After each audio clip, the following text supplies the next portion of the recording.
بہت سارے تعلیمی ادارے اور بہت سارے اسلامی ادارے اور بہت سارے مدارس بڑے اچھے طریقے سے کام کر رہے ہیں، لوگوں کی ضرورت پوری ہو رہی ہے۔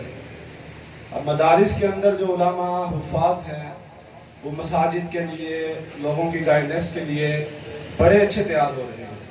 اللہ کا شکر ہے، ہمیں سوشل میڈیا کے ذریعے بھی بہت اچھے لوگ مل جاتے ہیں سننے کے لیے۔ اللہ ہمیں عمل کی توفیق عطا فرمائے۔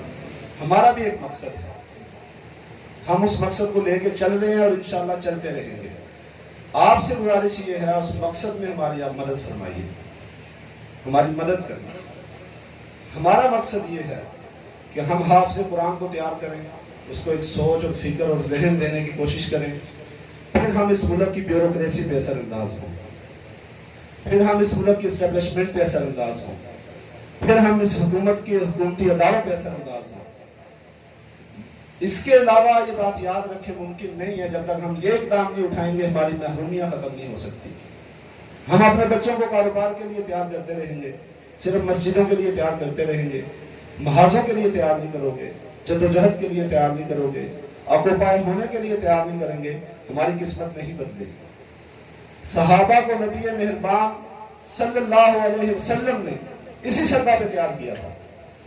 غزوہ خندق پہ جو خواب پیے جا رہے تھے، بظاہر تو وہ خواب ہی تھے نا، اگر سائیکالوجی کی فارم میں دیکھا جائے تو وہ تو صرف تھپکی تھی کہ لو کسرا بھی تمہارا ہو گیا اور کیسر بھی تمہارا ہو گیا۔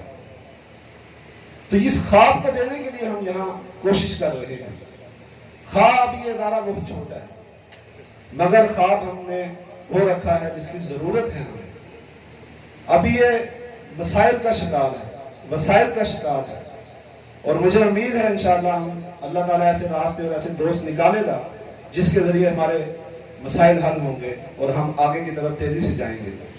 ضرور ہم بھی ایک طیب اردوان، حافظ طیب اردوان جیسا شاہ سوار تیار کرنے میں کامیاب ہوں گے، اور انشاءاللہ یہی نظریے ہیں جو آگے ترقی کریں گے اور اس ملک کی بقا کا ذریعہ بنیں گے۔